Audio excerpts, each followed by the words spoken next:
और इसके अलावा जो भी लोग चांदनियां उसके बाद भी ला रहे हैं, मिलाद बाग के करीब आने के बाद मीना बाजार दाखिल होने तक कोई बैंड बाजा ना रखे, डीजे हो, ये इस्लामी गैर इस्लामी तरीका हमारे चांदनियों में ना हो।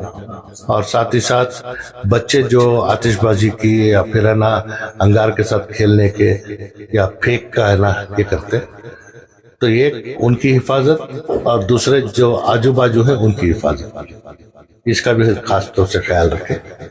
तीसरी बात यह है कि खवातीन और बैको बच्चों का भी हुजूम ज्याद होता है, तो उनकी इज्जत करना भी है हमारे ऊपर, यह हमारे इस्लामी तालीमात में अव्वलिन फर्ज है। तो इसका भी खास ख्याल रखते हुए जो खवातीन हैं, जो औरत बच्चे हैं, उनकी हिफाजत भी हमारी जिम्मेदारी है। तो हर कोई उनको है ना हिफाजत और है ना उनके महफूजी के लिए कोशिश करे, ना बल्कि उनको छेड़छाड़ी करे।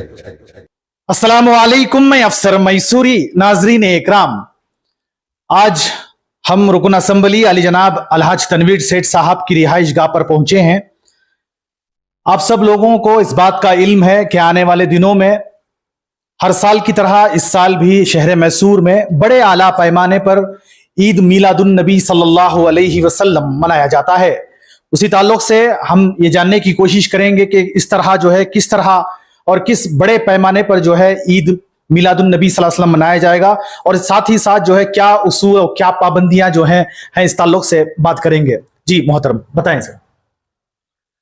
अल्हम्दुलिल्लाह, हर साल की तरह इस साल भी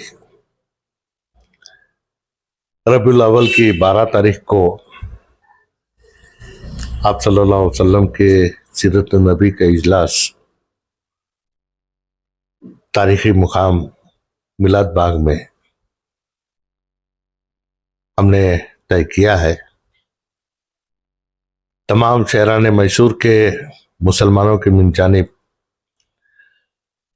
मरकजी मिलाद कमेटी एक सिलसिला सालों से जो चलता आया है,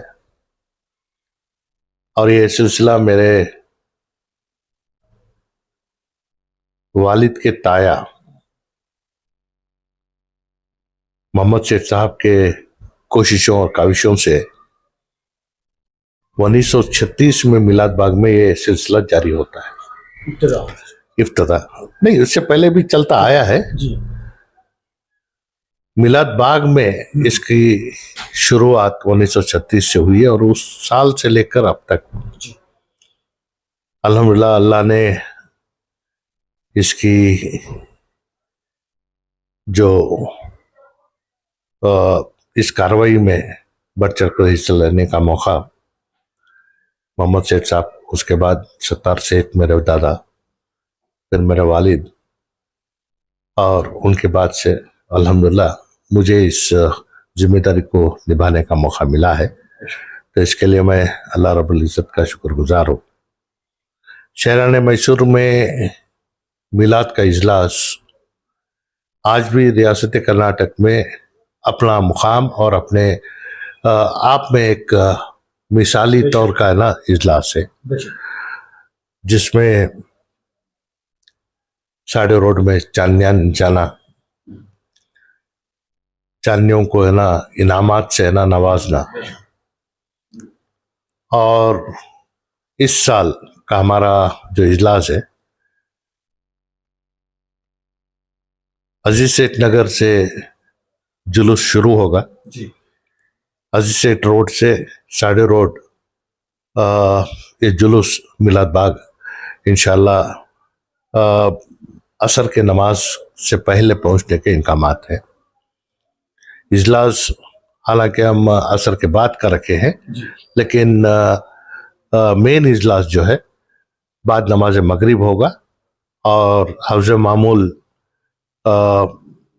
मस्जिद आज़म में अज़ान 9:30 बजे और क़ामत 10 बजे का होगा।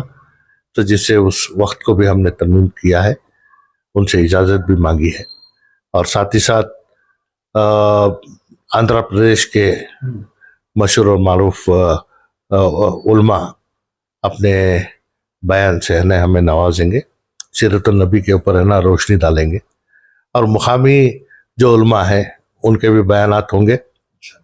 और इंशाल्लाह जो मदरसे के तालिबात है उनसे नात खानी और है ना वो जो भी हफ्ज़ मामूल जो भी होगा होगा, और उसके बाद आखिर में दुआ और सलाम होगी।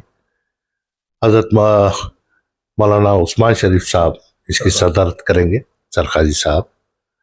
और ये सिलसिला शहर मैसूर में सालों से चलता आ रहा है कि तमाम मुसलमानों मैसूर की जानिब से मरकजी मिलाद कमेटी का इजलास पहला दिन होगा, दूसरे दिन अहले सुन्नतुल जमात का इजलास होगा, और तीसरे दिन खुसूसी तौर से नात खानी का इंतज़ाम है।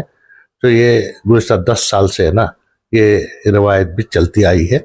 और अल्हम्दुलिल्लाह इस साल भी है ना पहला दिन मरकजी मिलाद कमेटी का जलसा होगा, दूसरा दिन अहले सुन्नतुल जमात का जलसा होगा, और तीसरे दिन में नात खानी का जलसा है। तो इन तमाम चीज़ों के लिए पुलिस से परमिशन हो, लाइटिंग का हो, और तमाम चीज़ों से ना जो भी इंतजाम करना है बाकायदा हुआ है। और इस साल हमने इसमें थोड़ी रद्दबदल और तब्दीली लाए हैं कि इससे पहले सिर्फ एक LED स्क्रीन हम डालते थे, तो इस मरतबा खुसूसी तौर से है ना ख़वातीन के लिए अलहदा से एक पर्दे का इंतज़ाम हमेशा हम करते आए हैं, लेकिन उनको है ना उलमा और उनके बयानात को सुनने के लिए कोई दिखता नहीं था, तो उनके लिए LED का स्क्रीन एक अलहदा से इंतज़ाम किया है। और मस्जिद आज़म के बाहर जो हमारे खदीर के वर्कशॉप के पास वहाँ पे एक स्क्रीन डालने का हमने तय किया है, क्योंकि जितने लोग अंदर हैं उतने लोग उससे ज़्यादा लोग बाहर हैं, तो सबको इसका फैज़ पहुँचे, तो ये एक इंतज़ाम किया है। बारिश का मौसम और हरियाली जो है ना गीली होने की वजह से लोग नीचे बैठने में दिक्कत होती है, तो सबसे पहली मर्तबा गुज़श्ता साल हमने 500 कुर्सियाँ डाली, तो जिससे हमें इस बात का अंदाज़ा लगा कि लोगों को बयान सुनने का शौक़ है, लेकिन बैठने के लिए तकलीफ होने की वजह से वो है ना वहाँ अंदर नहीं आते थे। तो इस मरतबा हम 1500 कुर्सियाँ डालने का सोचे हैं, जिससे बुजुर्ग अहबाब और जो सीरत नबी के इस बयान को सुनने के शौकीन है उनको सहूलत फराहम करने की कोशिश हम कर रहे हैं। हफ्ज़ मामूल चांदनियाँ जो निकलती हैं, तो उनसे मेरा ये एक अपील भी है कि आप जुलूस जब शुरू होता है इसके साथ ही अगर चांदनियों को लेकर आने की कोशिश करें तो वाकई में जुलूस भी शानदार रहेगा, और इत्मीनान से हम है ना इसे पार करने का भी काम कर सकते हैं।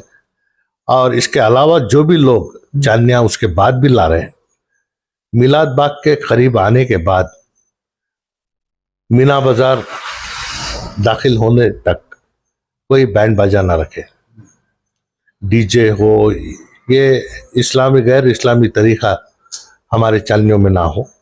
और साथ ही साथ बच्चे जो आतिशबाजी की या फिर है ना अंगार के साथ खेलने के या फेंक का है ना ये करते, तो एक उनकी हिफाजत और दूसरे जो आजू बाजू है उनकी हिफाजत, इसका भी खास तौर से ख्याल रखें।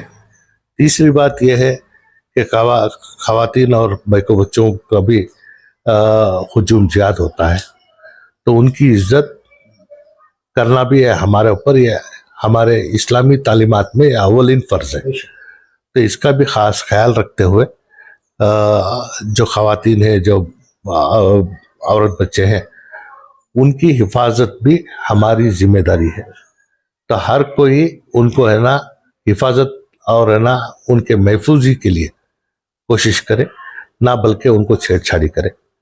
तो इन खास चीज़ों से ज़रा है ना तवज्जो में लाते हुए आप सल्लल्लाहु अलैहि वसल्लम की ज़िंदगी सिर्फ वो बयानात सुनना या सीरत नबी के इजलास में बयान सुनना ये हमारे लिए कितने अहमियत रखती है ये बात और है, लेकिन जो सुने हैं उसे अपने आप में ला कर है ना अमल करने की कोशिश करना ये हर मुसलमान के लिए बेहतरीन से बेहतरीन एक अमल होगा। तो इस लिहाज से मैं तमाम को सीरत नबी आप सल्लल्लाहु अलैहि वसल्लम के यौम पैदाइश की बिलखुसूस मुबारकबाद देते हुए अल्लाह रब्बुल इज़्ज़त से मैं दुआगो हूँ कि आप सल्लल्लाहु अलैहि वसल्लम की जिंदगी हर मुसलमान के लिए एक नमूना है, इसे अपने आप में आप अपना कर उसके ऊपर है ना अमल करने की तौफीक हर किसी को अल्लाह नसीब फरमाए।